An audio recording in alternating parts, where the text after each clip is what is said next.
This is News 8 at 6. Good evening and welcome to News 8. I'm Tracy Sabol. Two teenagers are in the hospital after an accident last night in Durham. Portland police are searching for the man they say robbed the Hollywood video store last night. Another armed robbery last night, this one in Hollis. It happened late last night at the Big Apple store on Route 117. Well, Senator Hillary Clinton is back on the campaign trail today and in Iowa after yesterday's nearly 6-hour hostage standoff at our campaign office in Rochester, New Hampshire.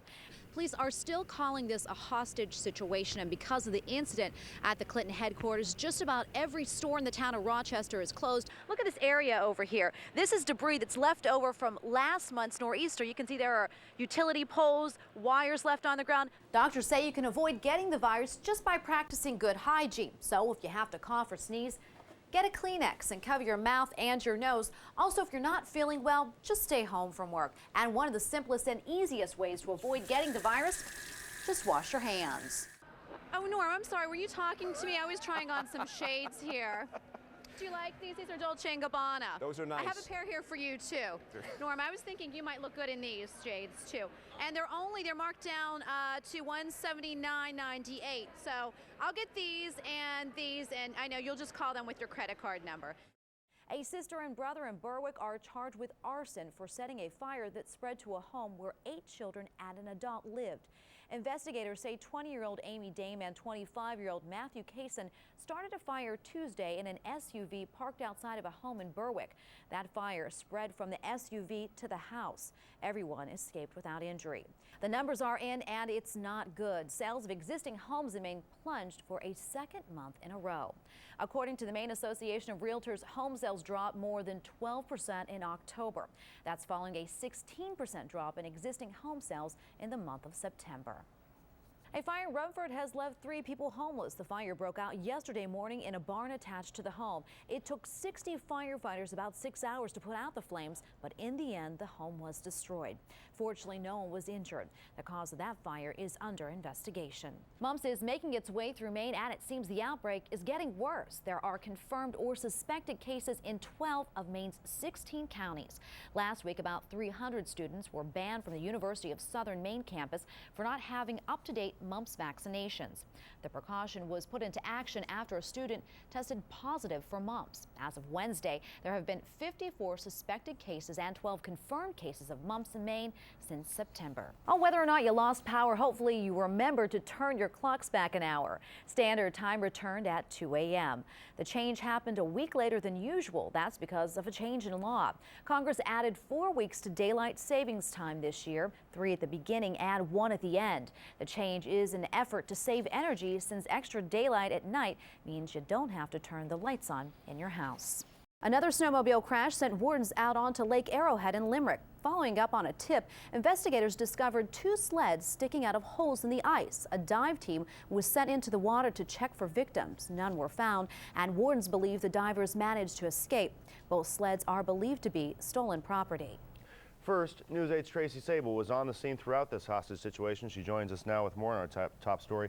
Tracy, as far as I know, this is a first. In presidential campaign history, there has never been a hostage situation that has revolved around the campaign like this. Yeah, that's right, John. You know, most of us have covered hostage situations before, but I personally have never seen anything like this, John. There were local and state police, the FBI was there, the ATF, SWAT team, and not to mention a slew of local and national reporters. All there watching the hostage situation unfold at the Clinton headquarters and hoping, just hoping, that it would end peacefully.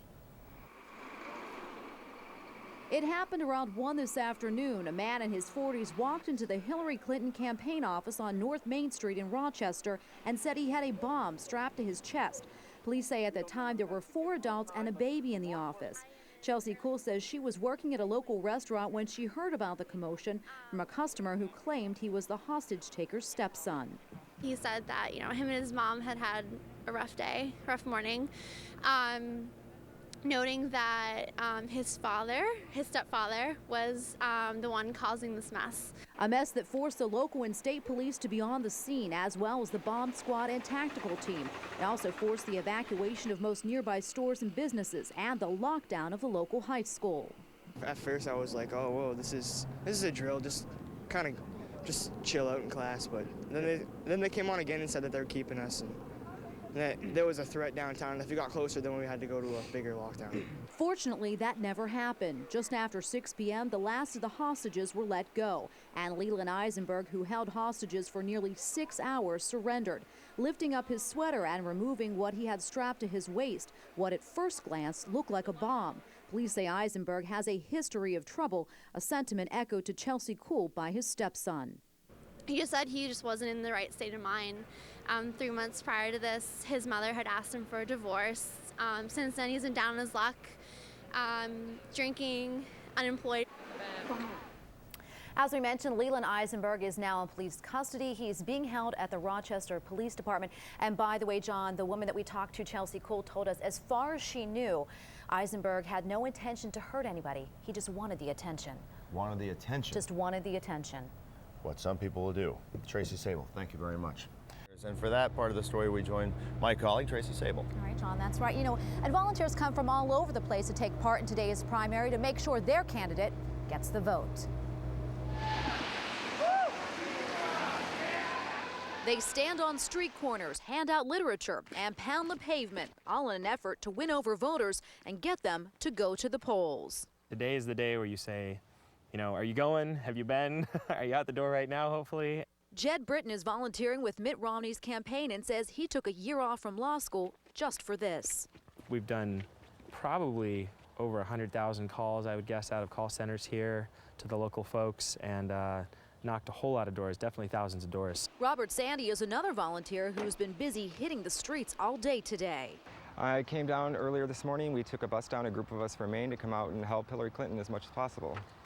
This morning our activities have just basically involved canvassing, which is basically jumping in cars, going around to various neighborhoods, going from door to door. Sandy says that type of footwork is very important. That's because there are a number of people who have a hard time getting to the polls. There's a lot of elderly people out there who don't have vehicles, and of course, you know, people who can't afford, you know, vehicles and whatnot. So it's a good thing. It's very important.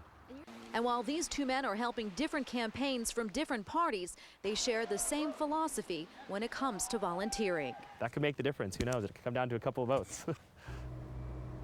And it certainly could, but one thing is for sure is that the volunteers are the unsung heroes in all of this. John? News 8's Tracy Sabol has been looking into that and joins us now live from Exchange Street. Tracy, what'd you find out? Well, hi, John. Well, you know, businesses here in the Old Port, they really depend on foot traffic. So when we got hit by those 2 snowstorms, it really impacted shoppers and made it tricky for them to get around with the limited parking here and the slippery sidewalks. But as we found out, the snow may have delayed some of those shoppers, but it certainly did not put a freeze on their spending. So it's going to be $15.75. For us, Christmas is by far the biggest time of the year. It's the most important time in a toy store. And the week before Christmas is considered crunch time. So when Maine got pummeled by 2 huge snowstorms within days of each other, it was no surprise it would delay business for some stores like Treehouse Toys. It definitely is a little bit slower. It's still busy. It's probably busier than you might think it would be down here. You know, our customers are troopers. They're going to get out. The parking is kind of lousy. So yeah, I mean, there's nowhere to put the snow. So I was certainly expecting there to be some problems, but it's all right. You know, I live in Maine and I have a Subaru and I get around okay. Gaynor Reardon is another person who didn't let the snow get in the way of doing his Christmas shopping in the Old Port. I have 4-wheel drive. I'm good. I take it slow, take it easy, and it's best to go in the bad weather. By the looks of it at this store, a lot of other people thought the same thing, that bad weather would keep shoppers at bay. But folks here at the Christmas shop Country Noel say all this wintry weather has actually been a good thing for their bottom line. Wonderful, wonderful, wonderful, yeah. We've probably getting to have a really good season, you know, and I don't know if a lot of gift shops can say that anymore. Now, if you still have some Christmas shopping to do like I do, you only have 4 days left to do it. That's it, 4 days. The good news is that a lot of these shops here in the Old Port have extended hours for the holiday season, so that's good news. Live in the Old Port, Tracy Sabol, News 8 WMTW.